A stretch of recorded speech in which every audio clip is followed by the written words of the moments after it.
So there's been so many things going on. We had family. I had family issues, some issues with my family, and we had tried to record an episode.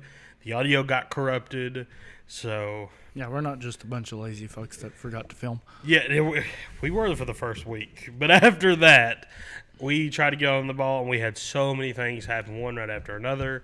So that is why we haven't posted almost a month, which is wild. Okay. So, because of that, we have had movie news pile up, and pile up. Biggest piece of news, let's talk about it right off the bat. What'd you think about that new Superman trailer dropped today?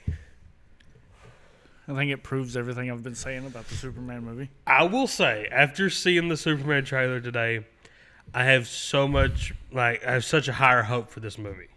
He looked good as Superman. The suit did not look as ridiculous.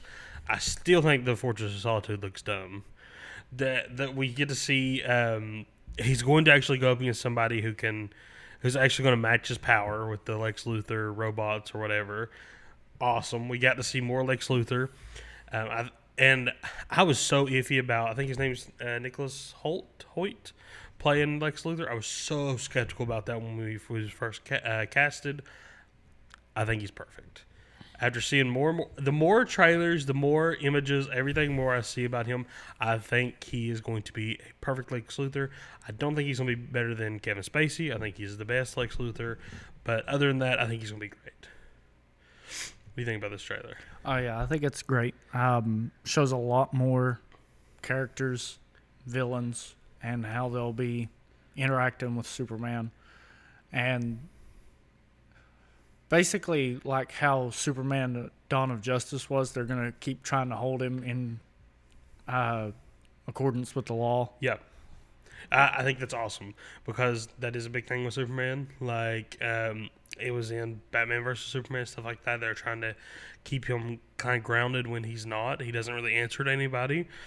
I think that's awesome that it's taking a more political stance with Superman. Like, not political like that, but like political like in the story-wise. Yeah. Which is fantastic. And the fact that Lois Lane is interviewing him as Superman in the trailer, that's great. I think that just shows their relationship. And we were talking about this earlier. I don't know what year Superman he is, but he can't be more than a 5-year Superman. Yeah, he can't be more than 5 years. I'd say he's about 2 or 3 years in. I was about to say it. I'd say 2 or 3, but which is good. I want that. And going back off the Peacemaker trailer that we saw, the teaser trailer, we get to see more of the Justice League there, and we got to see some Guy Gardner using his ring power in the trailer, which is great. It didn't really look stupid. It didn't. I agree. I was expecting it to look really, really dumb, but it looked really, really good. Yeah. I was wholeheartedly thinking it was going to look stupid. Yeah. So I thought it was going to look ridiculous. Same. And I'm so excited that I was wrong. You know what I mean? And I'm fully prepared to admit that I was wrong once I've seen this movie. I had very high hopes for it. I think it's going to be great. And like I said, this trailer just keeps on keeping on. I'm going to do a full breakdown of the trailer if you want to watch it on our TikTok. Hot take. It looks better than any of the trailers I've seen for Fantastic Four. I don't think it's a hot take at all. I think it's honestly true. I've picked apart the Fantastic Four trailers to death. I haven't done it on the show, but I was about to do it next, actually. Yeah. But yeah, no, I agree. I think the CGI looks better. The characters, the design looks better than most of the Fantastic Four. James Gunn's cooking. And I'm not a James Gunn fan. But I will admit he is cooking. That's a good segue right into our next piece of news. We haven't got a chance to talk about the new Fantastic Four trailer where we get to see Reed Richards using his powers for the first time. What did you think about that trailer? It really just didn't go anywhere. I agree. I know it's just a trailer. Like, it's not really supposed to go anywhere. It's just supposed to give you a little bit of information. But I feel like it tried to show us something. It didn't know what it was trying to show us. Yeah. I agree. I think the only thing it really showed us was Galactus a little bit at the end. And it showed us a little bit of the female Silver Surfer. Showed us more of that. again, it's not a hot take at all. I think the CGI is bad. The Thing CGI is bad. I don't think his CGI is that bad. I see a lot of people complaining about it, but I don't really think it's that bad. Well, they said they're going to use practical effects mixed with CGI, and I hope they do. But so far, all the CGI I've seen, I'm not a fan of. It looks way too stupid. Even the Silver Surfer CGI didn't look that good. There was a scene where she was coming out like above this fire. Yeah, no, the Silver Surfer CGI looked trash. Yeah, 100%. There was one scene where she's coming above like this fire, and the fire's kind of like reflecting off the silver of her, and I think that was cool looking. But other than that, the scene where Johnny's chasing her down, his flame on power looks kind of dumb.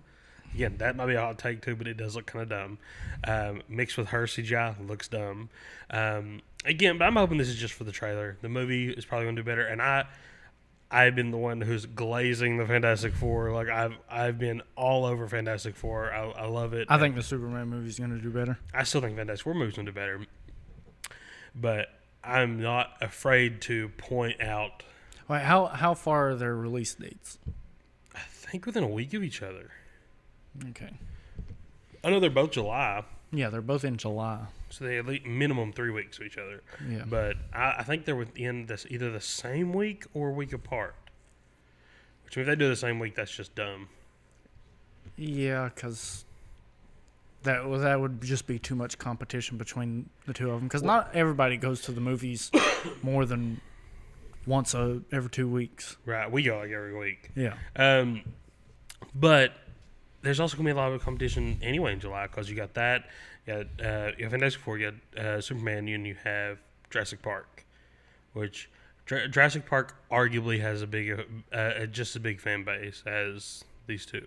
I think Jurassic Park's coming in third either way. Oh yeah, that's obvious, but it has a huge fan base, so it will be one of the ones that is competing for that July spot. You know what I mean? If it makes more money than either of those opening weekend, it won't. I will be extremely surprised. Yeah, there's no way.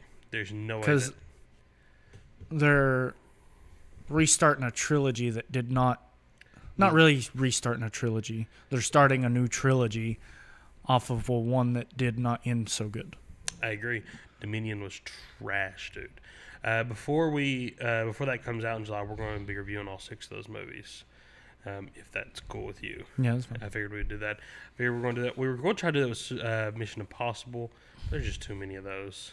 I think this is like the 27th Mission Impossible. I'm starting to think these missions are possible. Yeah. But we move on to the next trailer. We got a trailer for the movie Weapons with Pedro Pascal, Josh Brolin, and Julie Gardner. What do you think about this concept of this movie? I didn't see it. Oh wait, yeah. About the kids going missing? Yeah. What do you think about that? The marketing is pretty dope. Yeah. Yeah, it's got me pretty interested because I wouldn't know what to do if my kid just left at 2 or 3 o'clock in the morning with a bunch of other kids in the neighborhood. It was like 2:37, something specific. They all go missing, and the way that it's looking is like they're transmitting some kind of demonic or spiritual virus, kind of like in like when evil lurks.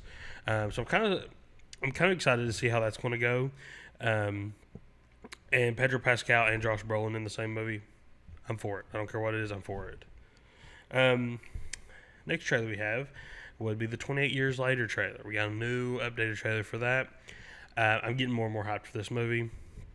Those are very nostalgic movies for me. I watched them when I was very young. Some of the first horror movies I've ever seen. One of my stepping stones into horror. How do you feel about this movie coming out? I know we've talked about it before, but...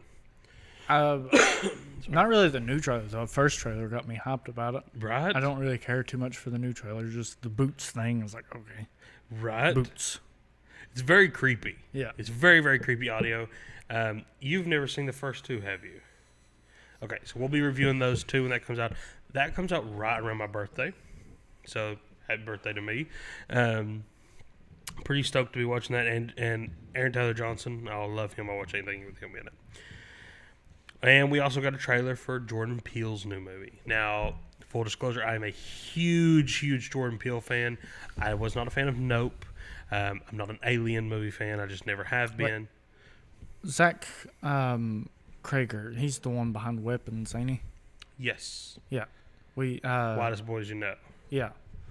Both of them going into him and Jordan Peele after doing sketch comedy, both going into horror movies is kind of cool. That is really cool. Whitest Boys You Know, or Whitest Kids You Know. Whitest Kids You Know. Yeah, is some of our favorite sketch comedy shows ever.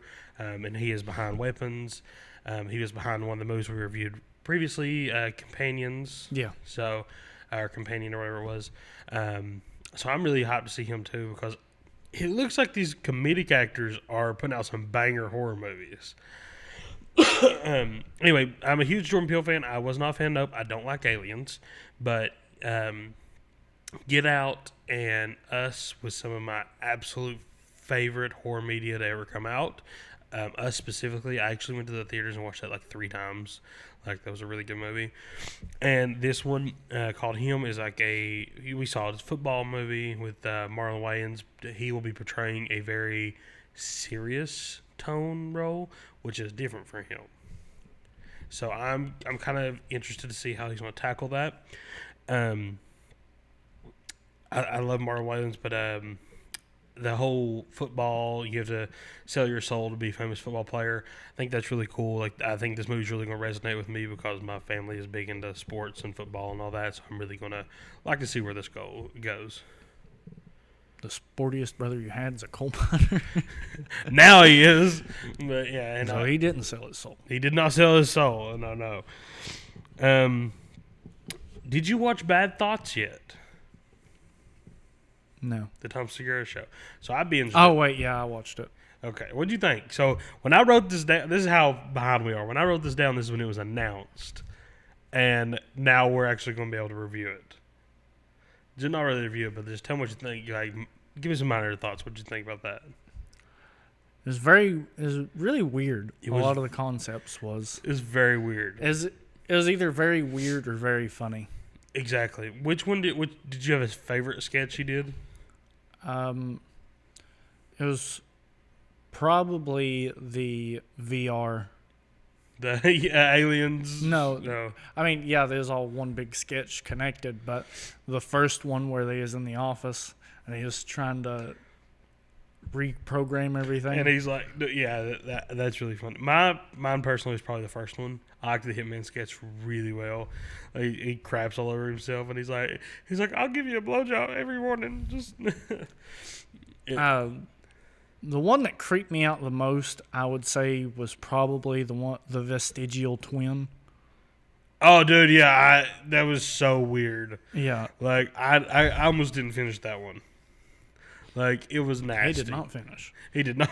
He did not finish. Yeah, they had twins connected, and he was trying to screw both of them. Oh my gosh, it was so nasty looking. Like, the girl he was trying to get with wasn't really that pretty in the first place. No. But then you have her twin poking out of her back. Yeah, that was him. That was him. Yeah, I know. But I'm good with that, and we'll move on to the next one. Unless you want to say something else. The gym sketch on the last episode. Oh, that was really good. Yeah, that was funny. That was really funny because, just... Because he goes through, like, this whole mental thing. I always try and talk myself out of these things. And he just signs it anyway. Yeah. Yeah. It was hilarious. Because everyone's dick's bigger when they go to the gym. Yeah. We also got a trailer for I Know What You Did Last Summer. Have you seen any of the other ones? Okay. I've seen the first one. I've seen the second one. I started the third one. Not a huge fan of it. Jack Black's in one of them. I can't remember if he's in the second or third one. But it's not a reboot like I thought. It's a legacy sequel. So all the other events are canon, and the original cast some of the original cast is showing back up in this one. Okay. So that'll be cool. The guy who played Fred in Scooby-Doo's, and he was in the first one, and he's going to be coming back in, I can't remember Fred Jones. Fred Jones? No, Freddie Prinze Jr. Freddie Prinze Jr. He will be showing up in this one because he was in the first one. So that'll be cool. I'm really stoked to see that. It's one of my favorite scary movies. So why do they got to do such messed up shit every summer? Right? Like, you didn't learn your mistake last summer? Maybe during the summertime, just don't do anything. Yeah. Just stay home. You know what I mean? Because you do something this summer, next summer, somebody's going to come after you. So, one summer, it's an accident. 2 summers, okay, it's a coincidence. 3 summers, nah, dude, stay in the house. Like, After 3 summers, you got to figure out what you're doing. I think by the 3rd one, they're on a different group of people. I could be wrong about that. It's been a minute since I've seen those. I'm talking like since I was like 15. We also got a Predator trailer. We got some story details with the new Predator movie. Michael Jackson? Yeah, Michael Jackson movie. No. Side note, I'm so hyped for the Michael Jackson biopic. But anyway, this movie is going to take place on an alien planet. It is going to be a predator as the main protagonist. So, how do you feel about that?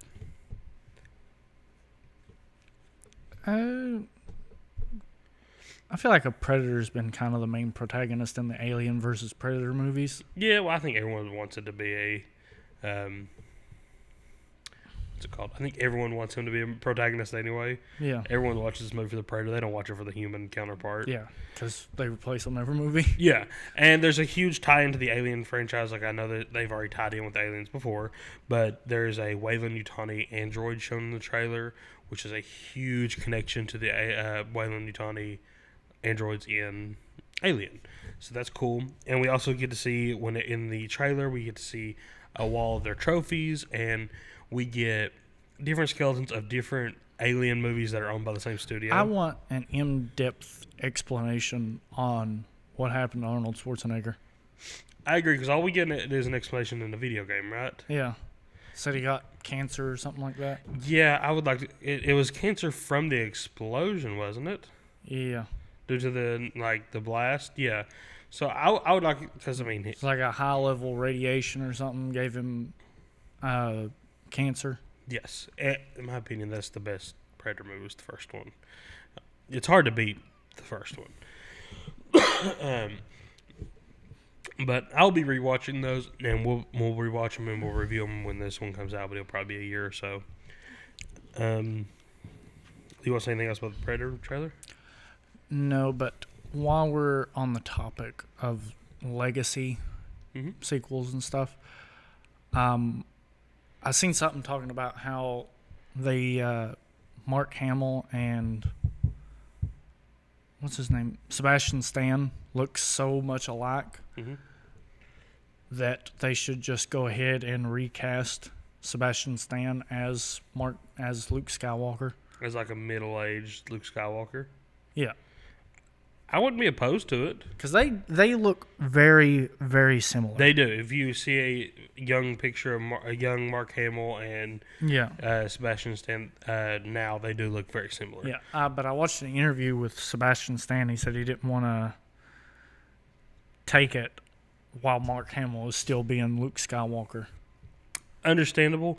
And I can definitely see the hesitancy in Sebastian Stan doing this, because you have to ace it. If you screw up being Luke Skywalker, you're done. You will forever be known as the guy who screwed up Luke Skywalker. Yeah, but then again, like, who's he going to be known for? Luke Skywalker, or depending on how good he does. If he does a really good job, people are going to recognize him for Winter Soldier and Luke Skywalker. But on the other side of that, if he does a really bad job, no one's remembering him as the Winter Soldier, and everyone's remembering him as the guy who screwed up a Star Wars legacy. That is true. They will never mention Winter Soldier back. Well, no, you can't really say that, because there's been a bunch of people ruin Star Wars. Yeah, but Luke when the movies 1, 2, and 3 came out, everybody hated Hayden Christensen. I know, it's just so... He got so much hate for that movie, and now he's like one of the most beloved people in that movie. It came out before its time. It did. And then I see a lot of people. I feel like it's a popular thing. Like, if somebody doesn't like something, everybody else will just hate it until like decades later, when that guy has like moved on from the role. Like Andrew Garfield with Spider-Man. Yeah, Everybody hated Andrew Garfield's Spider-Man. And I'd have defended that movie my entire life. And nobody really liked Andrew Garfield's Spider-Man until No Way Home. Yep.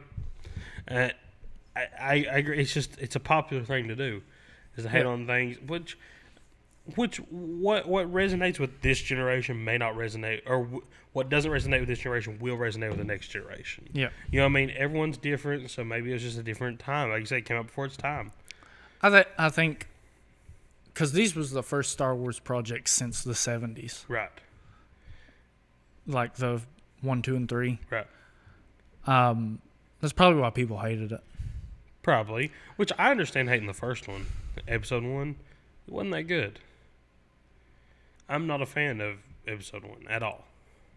I think it drags. I think the worst one is Episode 9. Oh, where... Wait, is that right? 4, New Hope. 6, Describe 7, what happens in 9. 4, 5, 6. No, I don't like Episode 7.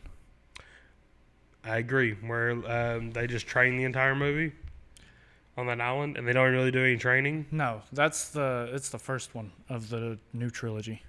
That's 6. No, that's 7. You're right. Yeah. You don't... That's the worst Star Wars movie. You've had some bad takes. But that one's not. That's like top 3 Star Wars movies for me. Probably because you're retarded. Listen, that is one of the best... How is it bad? Explain to me how it's bad. Okay. It's everything you hate about the first Star Wars movie, but worse. It's good. It is... Okay. For when we get the death of Han Solo, which he's my favorite character. Another reason it's bad. No, because there can only be one person who ever killed Han Solo. He doesn't let people close to him. The only person he's ever let close to him was Luke and Leia. And it would make sense the only person who could kill him would either be Luke, Leia, Chewie, or his son. And his son kills him. It's some of the best writing in any movie Why'd you ever. have to kill Han Solo? Because it was way past time to kill Han Solo. No, he could have just went off with Leia or something. There's because they were killing everyone off. They're killing all the legacy characters off, which I agree. Some of that's a bad choice. Han Solo was not. Han Solo had an expiration date, and that was his. And I said he's my favorite character in the entire series. His death was the most meaningful, in my opinion. Luke's was not meaningful at all. No. Leia's was not meaningful at all. None of theirs was meaningful except for Han, because it was his kid, and he was trying to... I will say that he had the most meaningful death in the series. Still shouldn't have killed him off. Whether you believe that he should have killed him off or not, I believe that's irrelevant because they were killing everyone off. And if that's the path they've chosen to go, his death being the most meaningful, I feel like has the biggest impact, which makes this movie the most important. I don't know. It's just stupid. I don't like the movie at all. I don't like Episode 8. I hate that one, where they're on the island for the entire time. Oh, yeah. I hate all the new trilogy movies. I do too, except for 6 or 7. Yeah, I don't like it. The last 2 I really hate. I hated Rogue One. Wasn't really my favorite. I liked Rogue One at the end where you got to see Darth Vader walking through the hall and like killing. I never watched Rogue One. Rogue One's really good. The Solo movie, honestly, it's great. I really don't care that much for Star Wars now. I agree. After the new trilogy, because 9 movies to finally get rid of this one guy. Dude, I so agree on that. Because why... 9 movies and 3 protagonists. Why bring him back? Why... We're talking about... what's his name? What's the Emperor's name? Palpatine. Jesus. Yes, we're talking about Palpatine. Why bring Palpatine back? Like you said, 9 movies, 3 protagonists. That makes the first 2 trilogies worthless. Yeah, 9 movies, 3 protagonists, and 2 chosen ones. Yeah, 2 chosen ones. Shut up. I will say, my favorite thing I've ever experienced with any kind of Star Wars property is probably the Obi-Wan show. For the the battle between him and Darth Vader. Yeah, I still haven't seen it. It is I pretty much quit watching Star Wars stuff after the ninth which movie. is fair because I'm only watching the Mandalorian and Boba Fett. Like I tried to watch Andor, didn't really care for it. Tried watching Ahsoka. I watched the first 2 seasons of The Mandalorian for Baby Yoda. That was about it. I love Mandalorian, but the reason I like that lightsaber battle in Obi-Wan is because he slices Darth Vader's helmet off, and you can see Hayden Christensen's face and Darth Vader's helmet on one side, and he's going in and out saying, "You didn't kill." You didn't kill Anakin, I did. And as he's talking, he's going into the Darth Vader voice, the Anakin voice, the Darth Vader voice. And when he switches from voice to voice, his Darth Vader helmet gets lit up red when he's talking in Darth Vader, and blue when he's talking in Anakin, going from the lights from the lightsabers. It is stunning to see. It's beautiful. It's so beautifully shot. Yeah. If I was to start watching Star Wars stuff again, I'd probably start watching the Clone Wars show. Yeah, I ain't seen all of that. I never watched any of it. I watched it when I was a kid, but I ain't seen it in a minute. Yeah. So I'd like to rewatch that. But ready to move on? Yeah, we branched off really bad on that. We're having a Star Wars episode very soon. We're gonna rewatch everything. No, I don't know. Yeah. Those movies are ruined for me. I agree. I will agree with you there. They did ruin the first 6 with the last trilogy. Okay, so we have The Mortuary Assistant. It is a popular horror video game. Have you ever heard of it? You're a mortuary's assistant. It is getting a movie adaptation, which, if you've ever played the game, you know straight up this deserves a movie adaptation. Very, very scary. It's one of my favorite creepy video games to play. Absolutely love it. And I'm really stoked that it's actually getting a movie adaptation. I don't know how true that is, but it comes from trusted sources. Oh, we also have new updates on Spider-Man: A Brand New Day. So it's reported that Zendaya will be having a very minor role in the movie. Inmates are being casted. I'm hoping we get like a Scorpion scene because it'll be taking place somewhat in a prison. And last time we saw Scorpion, he was in prison. The stunt coordinator for Shang-Chi has signed on to do Spider-Man, which is great. Shang-Chi has some of the best hand-to-hand combat in any of the Marvel movies, in my opinion. An Asian male is being casted as the villain. I think it's going to be Mr. Negative. I think we can agree on that. Martin Lee, because the comic book titled Spider-Man Brand New Home was the first appearance ever of Mr. Negative. Martin Lee. I don't know if he came out as Mr. Negative yet, but yes, that was the first appearance, so it only makes sense. I am hoping, what I want is the next season of Daredevil Reborn is probably going to come out before that. Maybe. I don't know. I would like for that to end on another cliffhanger. And Spider-Man Brand New Days, just him helping them get shit in order. Helping Daredevil get stuff in order? Yeah. Like with Kingpin and everything. That would be nice. They use Kingpin in the Sinister Six. That'd be nice. Or Kingpin control the Sinister Six, because Kingpin's kind of mastermind behind the curtains. Or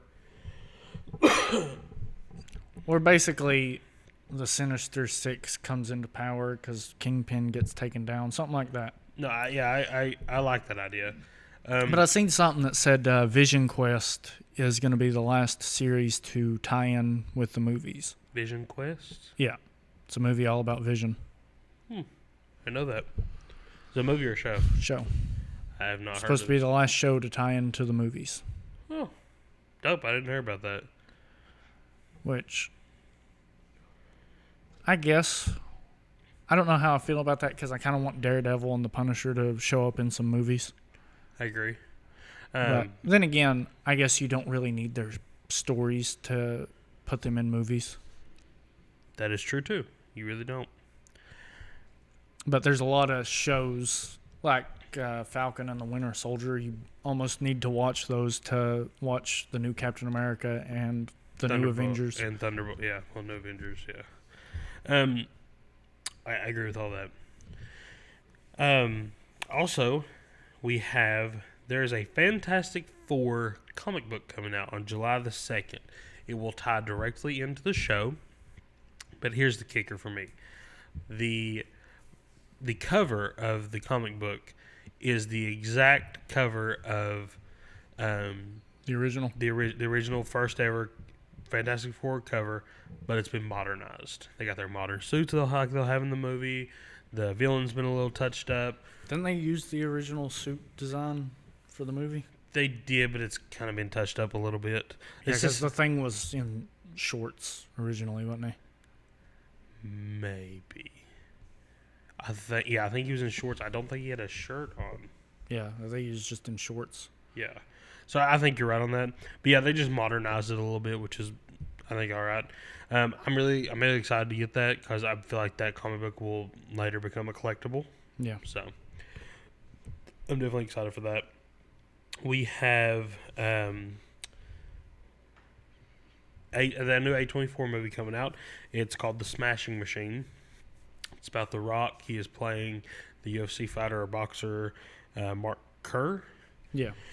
Yeah, this is really the first time I've seen The Rock really change his face. Right. Like he put prosthetics on and stuff. This is one of the first serious roles I've seen him in a minute. Yeah. Because he plays the same character every time he plays somebody. Yeah. Which, I mean, this isn't much different, but it's going to be a more dramatic role. Yeah. So what do you think about that? I really don't know because you don't really see The Rock do too many dramatic roles. That's what I'm saying. I'm excited to see how he's going to tackle that because we can both agree The Rock's a little overrated. Yeah. Like he's action. He's like an action star. Well, that's something else I don't understand about his contract. He's not allowed to lose fights in his contract in the movies he's in. Maybe he made an exception because this is a true story. Maybe. Or it only shows Mark Kerr. It only shows his wins, never shows him lose. That's hilarious. We got a trailer for Now You See Me 3.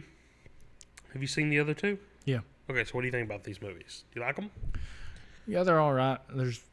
I'm not like a huge fan of them, but I like the movies. I haven't given the other two under a 4-star rating. I think I've given the first one a little bit more. I love them. I haven't seen the movies since the second one came out. Okay. Well, I've seen the first one like 10 times. Like I love the first one. It's one of my favorites. The second one is a little less in quality. I'm really excited to see where they take the story because it's also been confirmed we'll have a fourth one. So they're doing a 3 and a 4. I'm for it. I think Jesse Eisenberg and Woody Harrelson have some of the best chemistry ever. We get to see that in Zombieland 1 and 2. Now You See Me. So this is not their first rodeo together, and to see them on screen, I think they have, like I said, that's one of the best chemistry. Yeah. But okay, so here, tell me what you think about this. They have Jeremy Renner offering him half the money for Hawkeye season 2.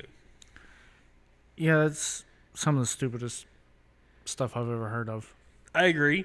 The only way that I can see them getting away with this would be if they have him take more of a backseat role. I don't think that's the case because I'm not saying I do either, but I'm just saying that's the only way they could get away with it. Like if he's in the first episode and the last episode, first 2 episodes, something like that, and he's like passing the mantle on to Kate Bishop, then yes, I can see them wanting to pay him less. But I don't think they're doing that. I don't either. You get paid per episode. Right. Like, maybe if he's in each episode for 5 minutes. Right. I guess. But why even try and have another Hawkeye show and pay him less for it? Right. No, I mean, because he's obviously going to still be doing stunts and stuff. Right. No, I mean, I agree. That's what I'm saying. But that's the only way I can see them getting away with it. But if they want him to do the exact same thing he did last season, like the exact same amount of time, be a main character in season 2, no, they need to pay him the same exact amount. Yeah. Because in the interview he said because he got ran over, he was half the Jeremy. Is that what they're thinking? Yeah. It's just dumb because that's what they're thinking. Like he won't be able to do half the stunts he's done. So I don't know. I think that's really dumb, and they're really screwing up because because they're going to screw up and wait till it gets to like Secret Wars or Doomsday, and he's gonna be like, I want more money now. Yeah. For my trouble. Like, and they're going to screw up and they're going to have to pay him because he is a fan favorite. I wouldn't say he's a fan favorite. I'd say he's got a decent following. I will say Jeremy Renner is probably everybody's favorite Hawkeye. Oh, yeah. I'm excited to see where it goes. I don't think anybody really liked Hawkeye until Jeremy Renner.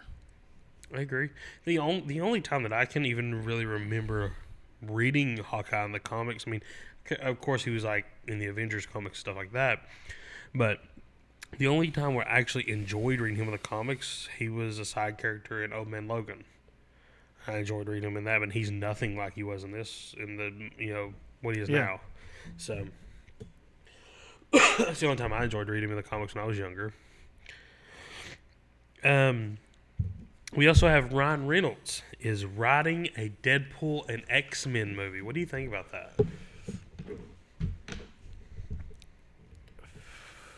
It depends on how he goes with it. If he can just make it to where he's the only one doing the funny stuff, like obviously the X-Men's going to have to say some comical relief shit type of stuff. But yeah, but if he can make it to where Deadpool's the only one saying the funny stuff all the time, then it'll be good. But if he tries to make it all one big joke, it's not going to do very good. I agree. I think if he sticks to it like he did, not like he did, but like how Deadpool 1 was written with Colossus. Colossus was serious all the time, and Deadpool was just like, I'm not being serious. Yeah, well, that's how it was with Wolverine, too. Right. If he does it like that, I think it'll be hilarious. Because the funniest part of these movies is... Yeah, but Wolverine was serious all the time. But you had other characters that was coming in and being super funny, too. Like Peter and Johnny Storm, Chris Evans. Yeah. But they were funny in a way where it was funny, but it was like a serious funny. You know what I mean? No, Peter was ridiculous the whole time. But, okay, yeah. Just lump Peter in with Deadpool, though, because, Peter's Peter. Peter Pool. Peter Pool. No, I'm all for it. Some more we have here is Roadhouse 2 is being directed by Guy Ritchie. Give me your thoughts. No. I agree.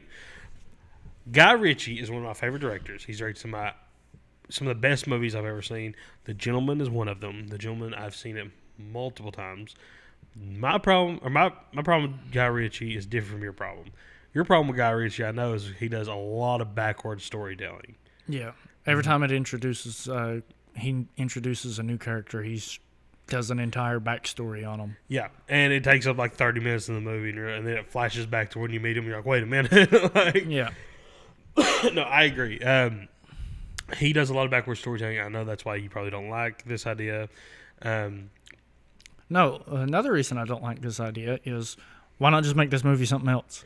They piggybacked off the Roadhouse name. Like, it was a great movie. I agree. It could have been its own thing. I agree. The only reason they called this Roadhouse was for the name. For the name, yeah. They wanted everybody to be like, have you seen that Roadhouse remake? They used the main character. They named him Dalton, like the... Yeah, the bar wasn't even the same name. Right. And that ruined it. I mean, they put a double deuce Easter egg in there. Yeah, they did. But that was about it. That's the only reference other than him being named Dalton. Yeah, it was completely its own thing, and I'm with you. If they would just called it something different, I probably would have liked this movie more. Yeah. But I knocked it off because it had the name Roadhouse. And I was expecting the guy to get his throat ripped out. I was expecting him to have some kind of mentor like Sam Elliott. You know what I mean? Like, I was expecting him to drive a nice car, go by No, he just walked everywhere. Yeah. For no reason. It wasn't Roadhouse, but I would love to see a Because in sequel. the original Roadhouse, bouncing was what he did. Yeah, exactly. I'm going to love to see a sequel, though. Like, I'm going to love to watch it, but I'm still going to have the same problem with the sequel as I probably will the first one. Yeah, why do a Roadhouse 2? Right, but I'm still probably going to enjoy the action and the fights like I did the first one. Yeah. So we also got, like I talked about previously, we got a Peacemaker Season 2 teaser trailer. What do you think about that? I'm excited for it because I love the Peacemaker show. I do too. The first season. It looks like Rick Flag Sr. is going to be hunting him down. Yeah. Which I expected that to happen. I'm excited for that. Yeah, I'm kind of wondering how Rick Flag goes to that I have no idea. because it didn't really seem like in Creature Commandos it didn't really seem like he was too keen on hunting him down in the first place. Yeah. And Creature Commandos takes place after season 1. I don't know. I honestly don't know. It could be something brings it up. You know what I mean? Like, he just has enough of seeing Peacemaker walking around or something like that. Something just snaps. Well, maybe he just doesn't have enough power or something. Maybe Because he doesn't have they the- say in the trailer that he's appointed to senior director or something like that. I think so. I'm So- for it. I want to see a Rick Flag Sr. versus Peacemaker. Yeah. I wonder if they'll talk about it in the new Superman movie. They might touch on it. Last piece of news we have. What do you think about GTA 6 getting delayed? Stupid. I agree. They are making money off the trailers, dude. Like, more money off the trailers than they need to. Yeah. At least we got an official release date, though. It would be so funny if they just shadow dropped it. Because it's in the PlayStation Store now. Right. Like, you can follow... Like, you can't pre-order it or nothing, but you can follow it and get updates on it. Right. Like, when you can pre-order it and whatnot. That would be hilarious. They just shadow drop it, like, tonight. Yeah, because I guarantee you if they shadow dropped it... Because you probably have millions of people going by on the PlayStation Store just looking at it. Just for no reason. And they're going to be like... That would be hilarious. And just, it has to get around from, like, word of mouth. Like, Yeah. So, what do you think about the actual trailer itself? It looks really good. I watched a video of somebody pointing out where they was drinking what looked like Modelo's. Yeah. And you know Modelo's, Yeah. you got to rip the tinfoil off and stuff. The tinfoil rips are different. What do you mean? Like, the pattern is not the same when they take the tops off. Like, they didn't reuse the same pattern to rip the tinfoil lid Oh, off. that's cool. So it's not like just copy I and paste. get what you're saying. Like, they was both drinking a Modelo. The rips are different. That's attention to detail. Yeah. And then I also saw one. This is the video I've seen on it is like Rockstar. We don't need that. Just release the game. I saw one where I feel like it's to the point where they're becoming perfectionists with this game. wouldn't you though? I mean, yeah, they've been working on it for 10 years, and they're like, no, we got to make sure every time they open a beer that it's different. Honestly, I don't blame them. If I worked that long on something, I would want it perfect too. And I'm okay with them taking another year or so to do it. It depends on what they're taking this extra year for. I'm okay with it as long as it's a good game. If they're just trying to work out bugs and everything, that's fine. Yeah. But if you're just getting so attention to detail that you got to make sure that every time they sweat in the game that it rolls down a different vein, like a different part of the body, like that's too much. Well, they did say like 70% of the buildings are going to be accessible. So Yeah. that's going to be cool. I saw one where he was walking with the case of beer and the water was like, Yeah. or the water, but the beer was going like every which way and it was all different. And or like whenever he was opening the door in the trailer, the reflections from the glass were really different. Like That's really Yeah, good. and we're getting actual mirror physics. Yeah. For mirrors. When people are driving in the cars, you can see it in the. That's awesome. Like I agree. Take your time for that. I want that attention. Yeah, to that- detail. Yeah, that's fine. But it seems like they've already got that. So, what? Well, they did say too. All of that we saw was captured on a PlayStation. Yeah, regular base PlayStation. That's awesome. The graphics look perfect. Here's my theory for the story. I think the man's a cop. Yeah, so does everybody else. Huh? Yeah, everybody thinks that dude's a cop. I think it's gonna be like a sleeping dogs type deal. He's gonna be going undercover, but he gets way too involved. I don't know, because he's picking his girlfriend up out of jail. I think he's picking her up out of jail because when she got busted, he got busted too. But like he cut a deal to like. I hope he's not a cop. I think it'd be kind of cool. We've never played as a cop in GTA. I know we're not supposed to, but Do you think we're going to get another choice at the end of the story?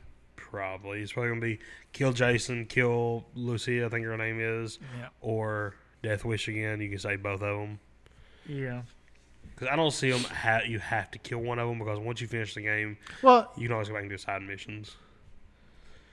that's the thing, though, is with GTA 5, there's 3 characters, and you could only kill one of them. And you thought Death Wish was going to kill Franklin when you first played it. I remember playing the first time you had to kill Trevor, kill Michael, or Death Wish, and when you personally, I thought Death Wish meant Franklin was going to die. Yeah. And I'm excited for it. Well, Death Wish was an update. Was it? Yeah. Oh, I don't remember. The first time I played it was. No, it took me forever to beat the story because I just had so much fun just running around. Well, I didn't get the game till 6 months after it came out. Oh, I got it. I got it 2 days after it came out because it came out September 17th. It's your birthday. Yeah. Well, I was like, was it 2013 or something like that? Yeah. So I was like 13, and I begged my mom to buy it, and she just wouldn't. And I begged her, and finally, Well, see how I got it was September. I didn't know anything about GTA 5 because I didn't keep up with news or anything on games like that. Right. And my mama had sent me $60 for my birthday, and I went to the mall with my cousin, and he's like, the new GTA 5 just came out. I was like, oh, okay, we'll just get that. Heck yeah. Well, I wanted it so bad, and then like my grandmother, my mom, she signed up for. You remember GameFly? Yeah. Where she signed up to where I get 2 games at a time, and the first game I got was Grand Theft Auto. I never sent it back. And then she like canceled the membership, and they like tried to charge her for it, and I just kept it. I was like, I'm not sending this game back. Oh man, a year later, I was so mad because a year later my sister spilled something, like it wasn't water, it was something sticky all over my games and ruined all the packets and stuff I had on the disc. Oh, that's funny. Ruined my poster. That's hilarious. I had that poster in my room forever. I think I'm gonna get the physical copy. Oh yeah, for just, sure. Just for the map. They have a collector's edition. You best bet I'm buying it. Yeah. They could charge me $400 for it. I'm buying it. I don't know. Like, there is a price limit I will stop at for this game. I don't care. think there is for me. Like, dude, I'll buy it. I'll sell my car and buy it. Like, No, there is a price limit. Like, I will hold off on buying it if the base game is just $100. I don't care. I will hold out on $100 for a base game. right? I don't care. Base game 150. I'm buying it. I will pay $70 for base game. You would pay 80? No, maybe. Yeah, you would. Yeah, you would. No, because if it goes to, I don't know. If I think about it for too long, I won't. Well, I think about it for too long. I will talk myself out of it. We did move on a little bit before we get Yeah. too stuck on this. We'll talk about this forever. We have Gemstones. The Gemstones finale and the episode before the finale. What did you think about this finale? I thought they was all going to die. I did too. Whenever he came in and full spoilers for all these. When he came in and shot them, I thought, I was like, oh, this is how every show usually ends. The main character dies. Yeah. Like, they're going to die. Yeah, because I thought that they was just going to get shot. And then maybe I thought for sure that if he shot Jesse, they was all going to die. Yeah. I thought Judy died for sure. Yeah. As soon as she got shot and she went down, I was like, oh, she's dead. Yeah. Like, I thought they was just all going to die. And as soon as Jesse fell out, I was like, maybe Jesse can save them or something. And he fell out. I was like, okay, no, they're all going to die. I loved when... I thought Eli was going to shoot Sean William Scott's character. After they all died? I thought he was too. That's exactly how I thought it was going to go. Or it's just going to show him walking out and them getting off the boat, and it's just going to like start rolling credits and just hear pow, pow, pow, pow. And it leaves it up to imagination? Yeah. That'd be cool. Here was my problem with it, though. We see in the first 2 seasons, they are a gun-toting family. Yeah. Why don't he just have a gun on him? Why was it all the way upstairs? Like, through the entire series, he's had a gun on him. In all fairness, they was at a remote lake house with family and friends. Would you have a gun on you? Probably, but it depends. Like it depends on what I was doing that day. If I knew I was going to leave the house, I'd have my gun on me. I love whenever he comes back in after getting his rifle and he shoots him in the head and he's like, "You just grazed me." He's like, "No, dude, it was a direct hit." That was so funny. And there's just blood spurting out of his head. He says, "That's a direct hit." Yeah. At first, I was like, okay, that's stupid. But then I was like, okay, wait, it's a comedy. Yeah, it's supposed to be stupid. Yeah. Or the episode before that where he has to kill his dad. I love when Walton Goggins goes behind the thing. Lord bless this cocaine. I laughed way too hard at that. And I didn't think we had to mention, but like whenever he was pitching his Teen Just show, and he's like, "I'm not asking for much here, just $2 million and an 8 ball of cocaine." That's one of my favorite sayings now. I'm gonna go around and say that forever. My favorite thing he said from this season is, "Yes, I need bitch." It's funny. I love when every time he makes fun of his nanny. Yeah. I hate that nanny. Come here, you kraut. Yeah. I love that. That's hilarious. Walton Goggins is great. I did see after they wrapped up shooting, Walton Goggins gave this speech to what's the main character's name? Jesse. Yeah, he gave his speech. Danny McBride. Yes, Danny McBride. Thank you. I can't remember names. He gave a speech to Danny McBride about how thankful he was, about how he's always been brought in on his projects, because this is one of the multiple projects they've had together. Yeah. So well, the only thing I can think of him from is Vice Principals. Didn't they have one more? It feels like they did, but I can't remember it. I feel like they had one more too. Maybe it was a movie or something. Maybe. I can't remember. It feels like they had another one though. Yeah. I thought it was a great finale though. I thought this was I'm not saying this in a bad way, but I think this was the worst season. Yeah. Like it was not the slowest. It was the weakest season. Absolutely the weakest season. But since this entire series is over, rate the series. I would get a 4. 3.5. 3.5. The whole series gets a 4 for me. 3.5 for me. And we're gonna move on to The Last of Us. That's cool with you. Yeah. What do you think about The Last of Us? I don't like it anymore. You don't like it after Joel died. That's where we're at. I know we're a few episodes past that. But we're only going to talk about after Joel died and the few episodes after. Yeah. No. I don't care about anything anymore. So there's a lot of problems I have with Joel's death. For one, I think it's less impactful because in the game, Tommy watches Joel die with Ellie instead of Dina. Yep. In the game, Tommy beats them out the gates of the city, tracking them down. Like, I don't like how in the show they have to put up to a vote, and Tommy didn't get to witness it because I feel like it takes away from the trauma that Tommy would have witnessed his brother dying. Yeah.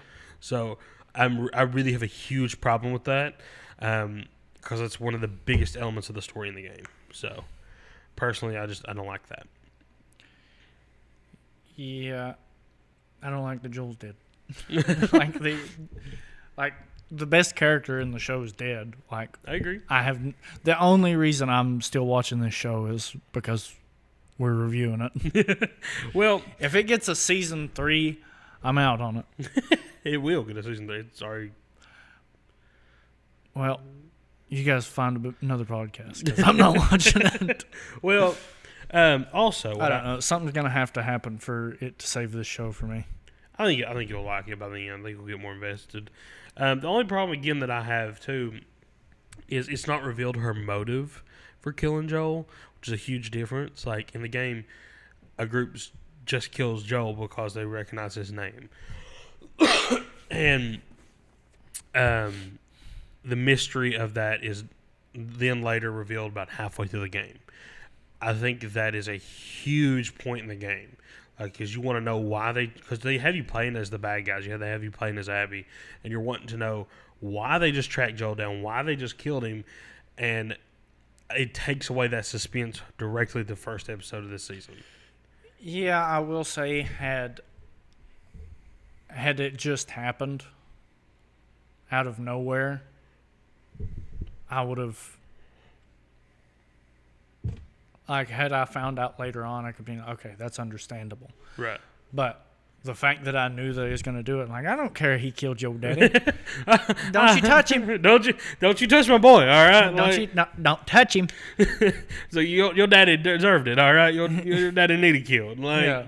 But, yeah, knowing beforehand and knowing after is... a huge difference. Yes. Yeah, so... I wish you would be able to experience that. That old saying, it's better to ask for forgiveness than permission. Like, they didn't get my permission, and now they don't get my forgiveness. Well, I wish you would have got to experience that, because I know you haven't played the games. I wish you would have got to experience that. Yeah. It's definitely, it was definitely an impactful experience. I will say that the song that plays when they're dragging Joel's body, I thought was very interesting. It was recorded by the actual voice actor who played Ellie, which is pretty cool. You only get to hear that song at the end of the game if you beat it in permadeath mode. Like when you can only die one time, the game restarts. So if you beat the game in that mode, you get that song at the end of the game. Mm. I don't know if there's ever been a game that I was able to beat in permadeath. Right. I would try Last of Us 2. There is one game that I thought about doing it on. Is the War not Shadow War or something like that. The Lord of the Rings games. Oh, yeah, I know what you're talking about. Yeah. The main character you can just constantly die with, but if you play with the other characters, permadeath, you got to restart over. Oh wow, that's wild. Because him coming back to life is like a part of the story. Okay. The main character you normally play as. That's pretty cool. But if you play as somebody else, it starts over. That's pretty cool. We'll talk about a little bit past that too. What do you think about the newest episode we've seen so far? Is the about Josh, who has Josh Peck in it. We're talking about Josh Peck just like giving a little cameo there. That was pretty cool. Yeah, I didn't really care too much. I thought it was cool. I ain't seen him in much, and he's not really in much too much anymore. Really, he had a sitcom with John Stamos. Maybe tell me something about that. I really want to watch that. Yeah, and John Stamos, he cameoed in another sitcom that John Stamos is starring in. I have to watch that. I like John Stamos. I love John Stamos. I thought he was really good in... If you were a chick, who's the one guy you'd sleep with? John Stamos. Sorry, I'm a little under the weather. I thought he was really good in Red Dawn, the Red Dawn remake. I thought he was really good in that. Yeah, that's one of those things. That was when remakes were... happening left and right. No, were really hated. Yeah, and I don't...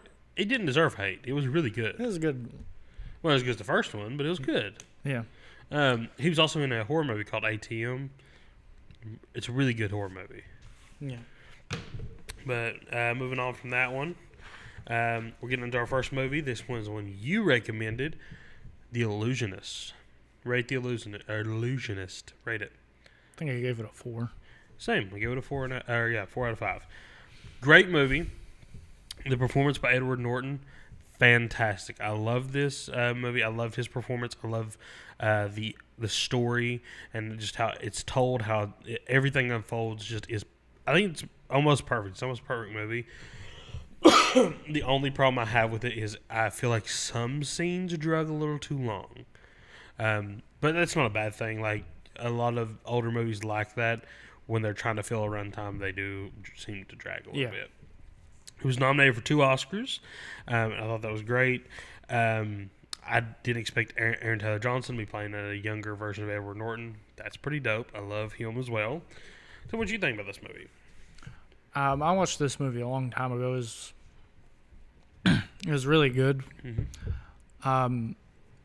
I like movies that trick me. Right. That can actually trick me. Did you not guess the ending, the twist ending? No, I watched it when I was like 15. Okay. So I was stupider. I'll be honest, the trick ending got me. Like I started to see it a little bit, but I was very doubtful. Like I knew that he was trying to trick the royal guy. Yeah. But I did not guess that she was going to be alive. I thought she was a real ghost. Yeah, I did too. Yeah. So this is a very compelling story too. Like, and I love the scenes where he is performing the illusions, like at the prince's place, and he's like puts his sword down and the prince can't lift it up. That was pretty cool. Sorry. All that. I like. It's just done really well. I can't remember the cop's name in real life, the actor's name. Paul Giamatti. Yes, he is. I don't know if it's Giamatti or Giamatti. Well, he is. I think he's a fantastic actor. He really is, yeah. I think he's very underrated as well. Yeah.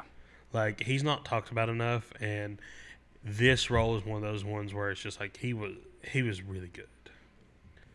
What's the other movie I gave you? Cinderella Man? No, that was last week. Oh, yeah. Last episode. I think we only had one movie each this time. Yeah. Maybe. We're moving on, though, to Ford versus Ferrari. Okay, yeah. That's the one I picked. What'd you give this? 4. I get a 5 out of 5. I think it's a perfect movie in every way. Tell me what you thought about it. It was not how I thought it was going to be. Okay. Like, I've never seen the movie before. Mm-hmm. Like, I thought from the trailers, I thought it was going to be Matt Damon versus Christian Bale. Right. But it wasn't that.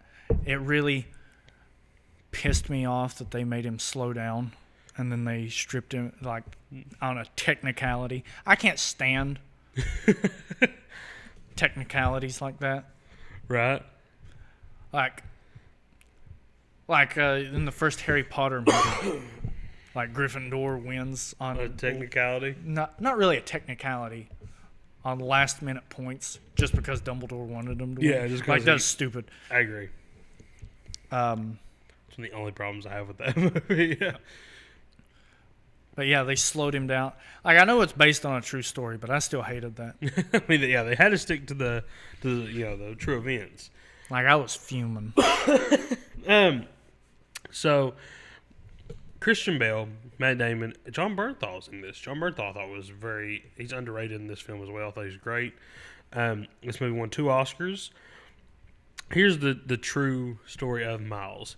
So he won the 24 hours of Daytona and the 12 hours of Sebring in 1966, sorry. And he placed second at the race they're talking about. And he died in a car crash while testing Ford's J car later that same year. So while he did do 2 of the 24-hour races and 1 12-hour race, and he won the 2 previous and was forced to do second place. Well, it doesn't force, but he had a very bright future ahead of him in racing. Like this was Yeah. like when his career was just starting to take off. Really, yes, he done small races here and there, but he was racing for Ford against like in the bigger races. You know Yeah, what I mean? against Ferrari. Yeah, against Ferrari. So he was really starting to take off, and then That's another thing. It said Ford v Ferrari, and then like halfway through the race, all the Ferraris get taken out. it's pretty funny though. You know. Yeah. They only enter that race just to be like, oh, we're better than you. Like What he should have done, he should have just lapped them one more time. he really should have like that. Yeah, that'd have been funny. But yeah, I thought this movie was very compelling, very good. The storytelling was just fantastic. I thought the pacing was great. Not one scene of this movie did I feel was too slow. I was sucked into every single scene. It was just really well shot, really well told, and had some fantastic talent behind it. Yeah. We're going to move on to The Accountant. This is your first time watching The Accountant. Rate it. 3.5. I got a 4.5.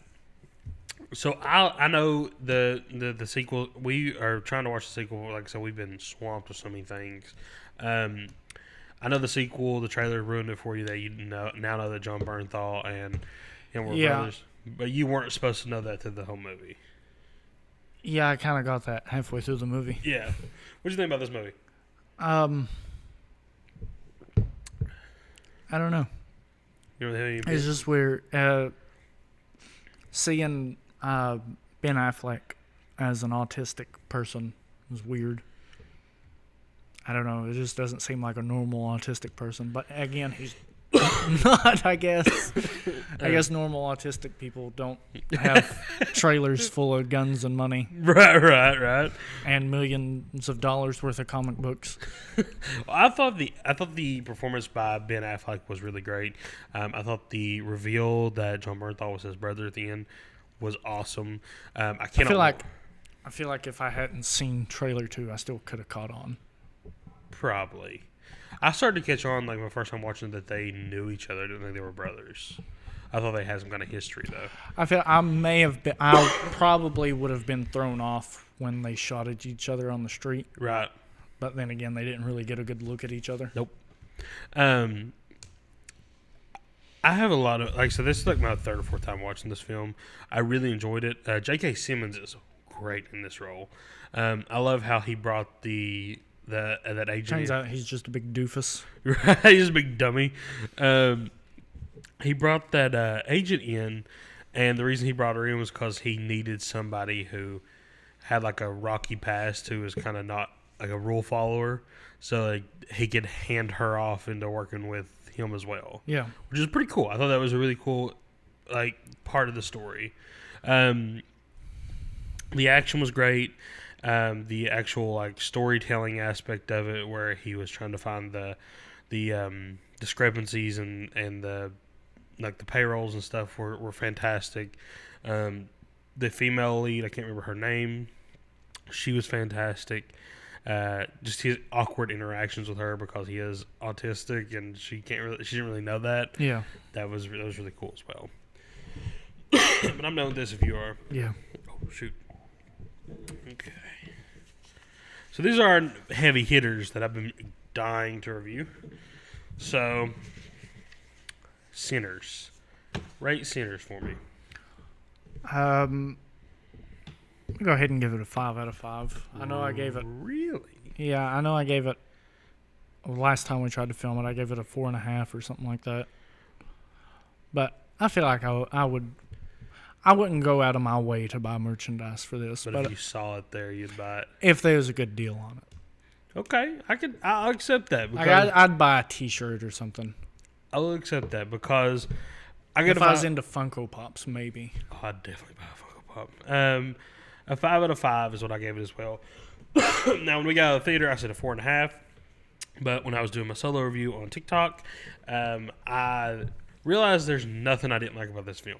I absolutely love everything about this film. The way it's shot, the soundtrack, the acting, the storytelling, the monster design. There's everything. only one terrible thing about this film, and it's the rattlesnake.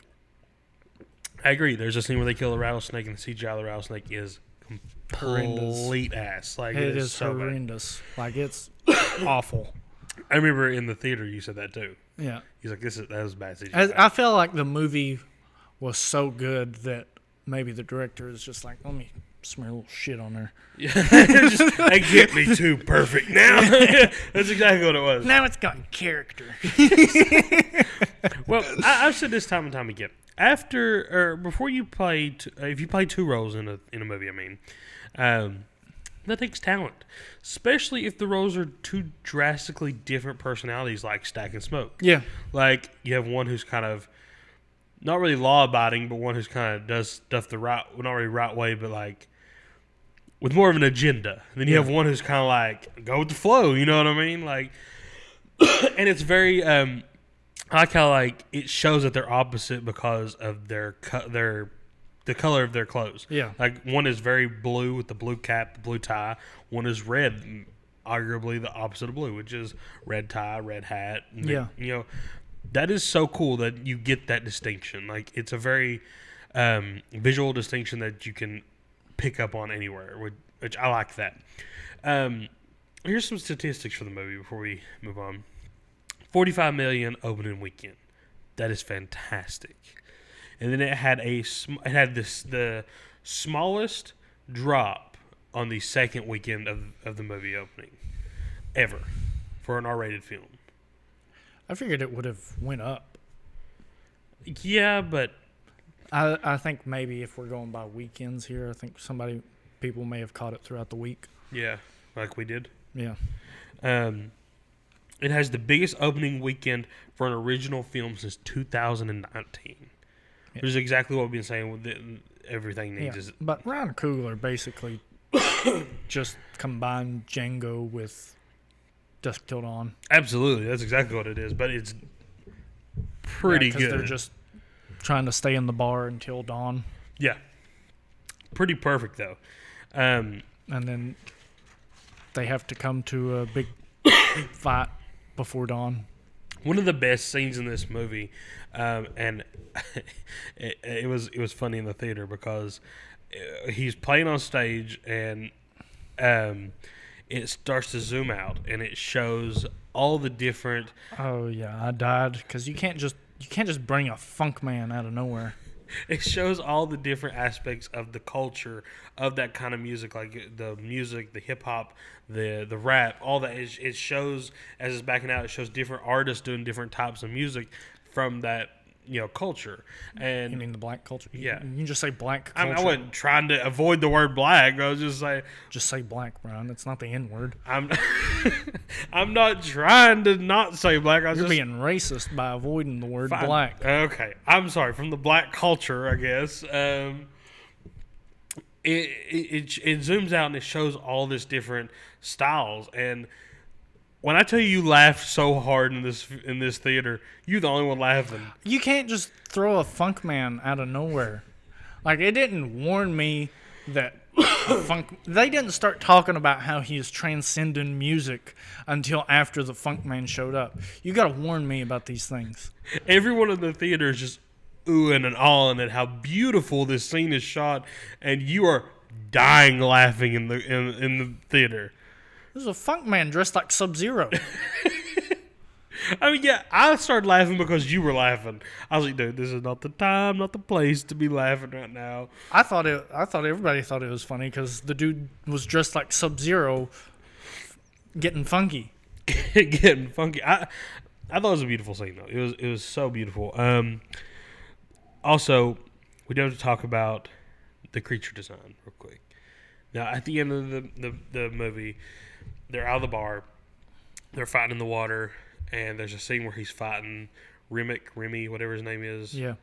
And it goes back and forth between him and Remick. And as it goes back and forth, Remick is getting more and more monstrous. Mutated. Yeah, each time it goes back and forth, he's getting more and more transformed into a monster. And it is one of the best one of the best monster designs I think I've ever seen.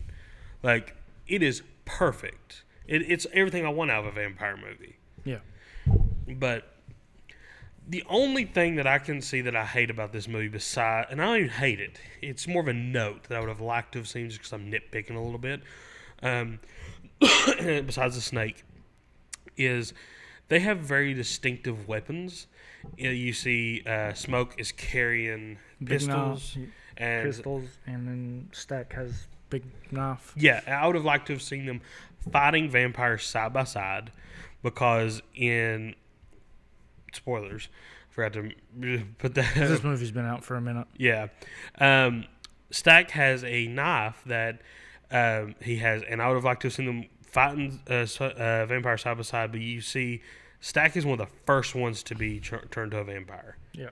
So we didn't get to see that He's whole the second dude to get turned. right. We didn't get to see that whole brotherly, like, have your back in a vampire fight. Yeah. I would have liked to have seen that. But on the opposite of that, I love seeing one on the good side and one on the bad side. That is a very cool dynamic. Yeah. I just want to know what's going on with the Choctaw. Yeah, because they show up and then they just leave. Yeah. He's like, come on, man. Come on. Like, let us in the house so we can kill this guy. And when they said no, they didn't even care. They was like, All right. your problem. Sun's going down. Yeah, as soon as they said no, he said, that's your problem now. Left. Like, Yeah. I want to. As soon as she walked in, her husband was dead. As soon as she shut the door, dead husband. I would like to see a sequel about them, like a prequel, or maybe a sequel. Either one, I would like to see that. Yeah. I think it would have been funny if the Choctaw just Molotov'd their house. Just burn that house down. Before they left, they just... She just says no, and they just go back to their carriage, get a Molotov, just they leave. That would have been really funny.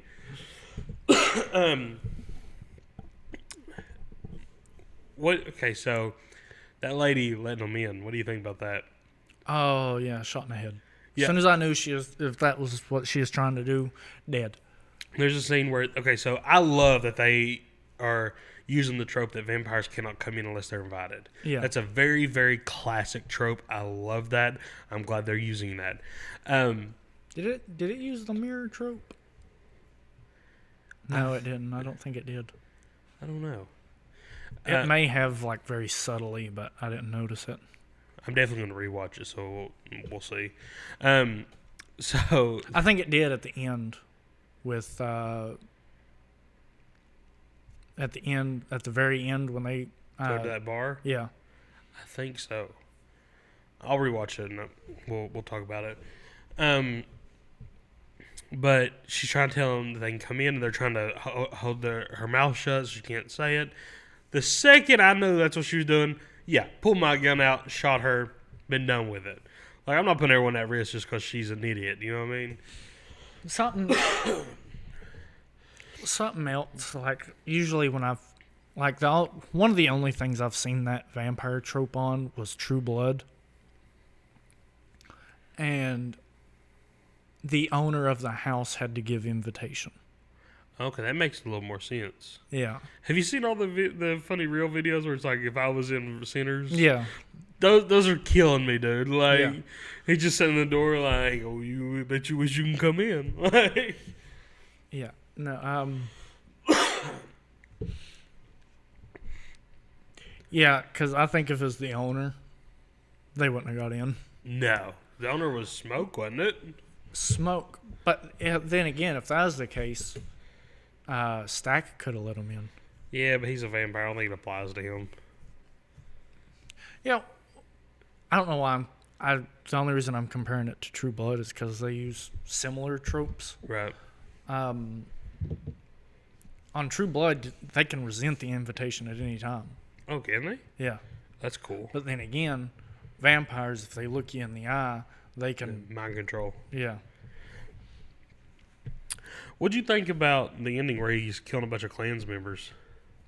That was a very good scene. I enjoyed that. I enjoyed that a lot. Yeah. There's a scene where, so when they get sold the juke joint, it's by the leader of the Klan's member in that area, or the Klan in that area, and they have a plan that when he comes back, he's just going to mow him down. So he has this big machine gun, And it's just something about Michael B. Jordan mowing down a bunch of Klans members with a machine gun that I absolutely love. Yep. That is awesome. And the scene that really started pulling at like my heartstrings was at the end whenever he started to fade in and out and he sees his baby. And he goes to pick up his baby and he has a cigarette lit and she looks at him and says, "Don't let none of that smoke get on him." That has two different meanings. You know what I mean? Don't let the smoke get on him for the cigarette, but don't let none of that smoke get on him. Like, don't let none of your bad habits, because his name's Smoke. Don't let none of his bad habits get onto his kid. Well, Smoke's a nickname. He has a real name. I know, but that still had a double meaning. You know what I mean? Like, don't let none of your bad habits get to this kid. Which, again, like Smoke has this reputation, but his real name doesn't. Yeah, I know. Like that's what I mean. Yeah, I know. And that's just perfect storytelling. Perfect. It didn't really show him die.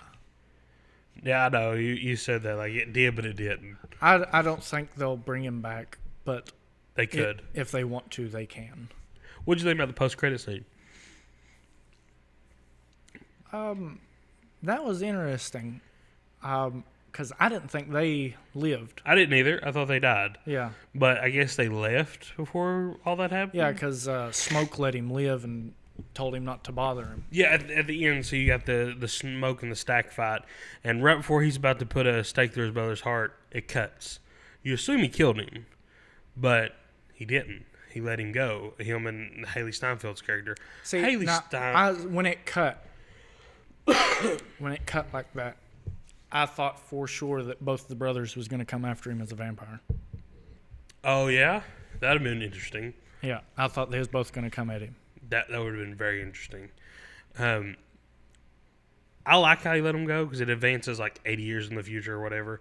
And what Sammy is his name, I think, is playing in his juke joint, and in walks Michael B. Jordan and Haley Steinfeld's character, and they look exactly like they did some years ago. And it turns out they were alive, and they've been watching him and stuff like that. They just could never let him know that they were watching him. He promised he promised Smoke he wouldn't, which was a very, very cool ending. I really like that ending a lot. They offered to turn him at the end. Huh? Yeah, they offered to turn him because he was dying. He had some kind of illness. He was dying, and he said, you could just stay this way forever. That would have been really cool, but I'm obviously he was going to decline it. Yeah, because he was traumatized from that night. He said, and he even said that when they were talking. Yeah, he said he wakes up at least once a week from nightmares. Which, I mean, understandable. This movie I think is absolutely perfect. Haley Steinfeld, let's talk about her for a minute. Her acting in this film, I thought she was perfect. She is a very, very talented actress, and this film is just... How many lashings do you think she got from Disney? For all the sexual stuff No, for the Hawkeye. Oh, yeah, I saw an interview about that. Someone said, "Did you know that you confirmed you were in Endgame, or not Endgame, but in Doomsday?" And she said, "Did I?" Like, I tried to play it off. Yeah. It's like, shut up. You know you did. Like, every time she mentions anything about Doomsday now, Disney beats her. Yeah, like she's not allowed to answer any questions about Doomsday anymore. Yeah.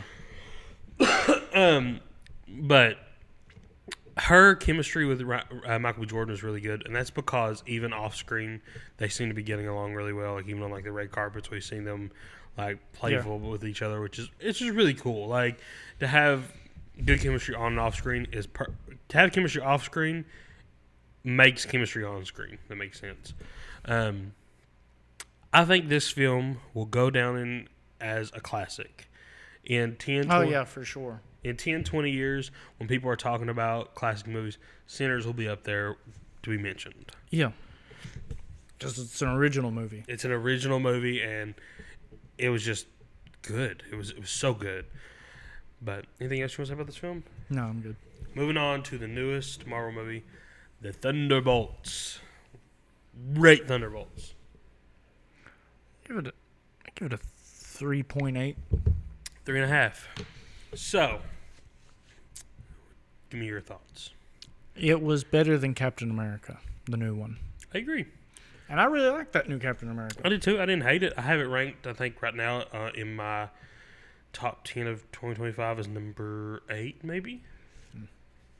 I really liked it. I really enjoyed it. I have a lot wrong with it. I have a lot of problems with it. Don't get me wrong. But the reason that I did enjoy it is because, again, spoilers for this one. This one's fairly new, but still spoilers. Been out for a minute. Everybody knows it's the new Avengers now. Yeah, they do call themselves the new Avengers. I'm so happy about that. Because in the comics, the Thunderbolts get their name from Thunderbolt Ross. So I'm so glad they kind of masked that. Yeah. And now they're the new Avengers. Let's talk about the characters. Wasn't the original Thunderbolts just like a team of Hulks or something? No, they had different characters. I can't tell you exactly the characters, but I know it's like a ragtag group like this. I'd have to Google the original. Wasn't it like Marvel's version of Suicide Squad or something? Yes, basically. And Thunderbolt Ross was kind of like Amanda Waller. Yeah. Sorry, I'm really sick. Can we just agree? You didn't bring your cup. Yeah. They killed Taskmaster. Oh, yeah. They killed Taskmaster. Oh, my God. I'm so happy about that because they made Taskmaster so stupid in the Black Widow movie. They really do. I love Taskmaster as a character. He is one of the best villains in the comics. He is a force to be reckoned with because he can mimic your fighting style. He can memorize all your fighting patterns. He's really hard to beat. He's persons went toe-to-toe with like Deadpool, Punisher, stuff like that. The only person to ever beat him in combat was Deadpool because Deadpool doesn't have a specific pattern. Yeah, he just does whatever. Right. So I was really happy they killed her off like that too. They didn't flinch with it. It wasn't long and drawn out or nothing. Nope. Like no sad character background or just anything like popped right in the head. Just dropped. Yeah. So I heard the other day that from a TikTok their original story for this. Have you heard about that? I've heard some things about it. They were going to turn U.S. Agent into another one of the Hulks. Oh yeah, I seen that. Like there's Taskmaster was going to have a bigger role. Yeah, and then what's her face was just going to keep pumping him full of gamma. Yeah. Until he hulked out. I'm so glad they didn't do that. Yeah. That would have been ridiculous. I think though it's a good indication they're gearing up for like a World War Hulk or Planet Hulk movie. I don't know if they can do that. Maybe if they get they have a better chance of getting the rights back for Hulk than they do Spider-Man. I don't know because the only time they use the Hulk is in Avengers movies. Because Universal, they did all of the Edward Norton Hulk movie. Yeah. And then they kind of just combined it with Iron Man. Yeah. Because Universal owns Hulk still. Yeah. But they can still use Hulk for TV shows and stuff like that. They just can't have anything centered around the actual Hulk. Hulk himself, yeah. Yeah. I think still like She-Hulk and stuff like that. They can do Scar. They can do stuff. I don't think they can do any Hulk movies. They could do one called Planet Hulk and revolve it around She-Hulk and having Hulk as a supporting character. I don't want that. I don't either. I'm just saying that's what they could do. Yeah, they could. But I don't want that either. Yeah. Because that would ruin the movie. Because it's supposed to be about Hulk. They could. I would rather them just call it She-Hulk and make her a supporting character. Call it She-Hulk, make her a supporting. I'm down for that. If you got to do a workaround, it's a workaround's a workaround, you know. I will say one of my favorite parts of this movie is when they're all going through their own trauma, and Bucky just says, "Yeah." No, it didn't show them all; it just showed Yelena's. Right. But he said, "Oh, it was great. I have a wonderful past." I was like, "Oh, dude, the things he must have went through just now." Or when Red Guardian goes through and he rips that pillow in half. Yeah. He's like, "Evil pillow." I said that's me when I'm playing any kind of video game and my team has to carry me and I'm just trying to do something to be productive. Evil pillow. Yeah, you're gonna have to work on that. Yeah, no, you know. So let's talk about the characters too. I think Ghost is really like the only really overpowered one here. I don't know. All the others don't really have that good of a power, except for U.S. Agent. I think I think the two best ones on the team is Bucky and U.S. Agent. U.S. Agent is, in the comics, he's very hated, but rightfully so. He's done a lot of bad stuff in the comics, but he hasn't done anything bad in the MCU yet. No. Like nothing. He does not have as many bodies as Captain America or Iron Man does. Like, you want to tell me that whenever he was breaking out of the caves, that Iron Man setting people on fire, they were alive? Yeah, it wasn't. It really wasn't that he's killed somebody. It's that he killed somebody on camera. Still. I know, but every time that Steve or Tony killed somebody, they didn't have somebody with a cell phone sitting there videoing them. That's true, but still, they shouldn't penalize him. Like, Yeah. you didn't watch the Falcon Winter Soldier show, did you? I watched like half of it. At the end, he gives this like speech where he's like being dishonorably discharged, and he didn't. He's like, you'll have no benefits. You'll hold no ranking. It's not dishonorably discharged, but it's something other than that. But like, he loses everything. Yeah. And he was a war hero. He didn't ask to become Captain America. They asked him to become Captain America. They gave him the super soldier serum. Like, I don't understand why he's the bad guy here.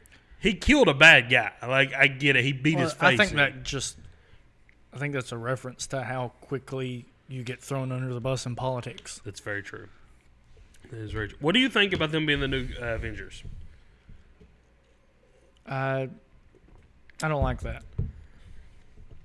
I like it. I think they're a good group. I think I love Red Guardian. I want to see him so much more in the future. they got 3 super soldiers and 2 assassins. And 1 Sentry, but he can't be Sentry. Yeah. Did you know that last scene was shot by the Russo brothers on the set of Doomsday? On the set of Doomsday? Yeah. Oh. While they were filming Doomsday. Okay. So, well then, I thought Fantastic Four was in Doomsday. Yeah? Okay, it must be the very beginning or something that the Fantastic Four show up. The guy who played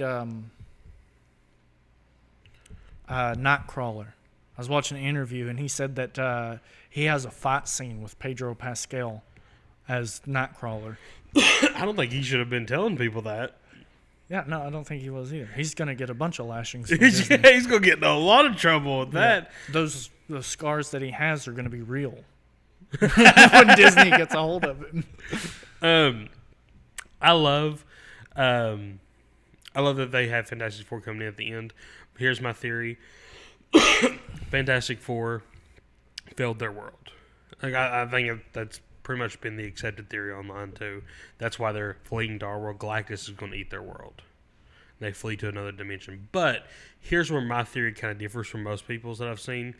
I think that they were originally from our world.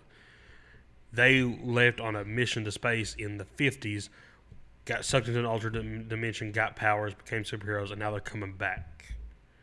Because in one of the trailers, we see him working on something. It looks like I think it's called like the Quantum Bridge or something like that links dimensions. Either he's doing that to run away from Galactus, try to get his world away from Galactus, or he's trying to figure out how to get back home. One of the two. Yeah. So that's what I think is happening there. Again, I mean, if you got everybody you love in a spaceship on another planet, like why leave? Why go through the trouble? I mean, I guess if you want to do it. Right. But I mean, if your entire family's on a spaceship, everybody you love and care about, and you just so happen to go to another dimension and everything's great there, why would you leave? Because Galactus is coming. No, I mean, before that. No, I mean, I think that they were all astronauts in the comics, so yeah. They probably. No, I mean, like you were saying, like he was trying to make a bridge to go back. Go back home. Yeah. Or he was trying to run away from Galactus. Right. why would he bother making a bridge to go back if Galactus wasn't coming? Okay, well, you're right. You're right. If he does have everything there, then why would he won't need to come back? Yeah. And he's a celebrity there. Yeah, I mean, if he left in the 60s or something like that, everything's already looks 60s there. He doesn't really know that much of a difference. And it's pretty obvious that they are like held as the only superheroes and they are celebrities. So why would you want to give that up? You know what I mean? I agree with that. Here's another theory that I saw that I think is very, very plausible. The person coming on that Fantastic Four ship is not the Fantastic Four. It's Doom. He just took their ship. They get away still. They come to our dimension. Or they go to the X-Men's dimension. Because if you remember at the end of Marvels, I think they go to the X-Men's dimensions mainly because what's his face? He said he had a scene where he was fighting Pedro Pascal. That's what I was. That's what prompted me to say all this. So I think that they may be going to the X-Men's dimension where Monica Rambeau was transported, and that Fantastic Four ship might be Doom. And if what we're hearing is correct, that the end of Thunderbolts is the beginning of Doomsday. It takes place directly after Thunderbolts. That would make sense. That he just crashes into Earth. They find him. They mistake him for Tony. Take him back, trying to talk to him, and he just starts wreaking havoc.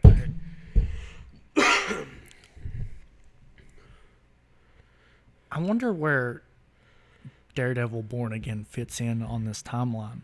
'Cause it's confusing me because, like, nobody's bringing up the fact that there's a dictator in New York. And they're in New York.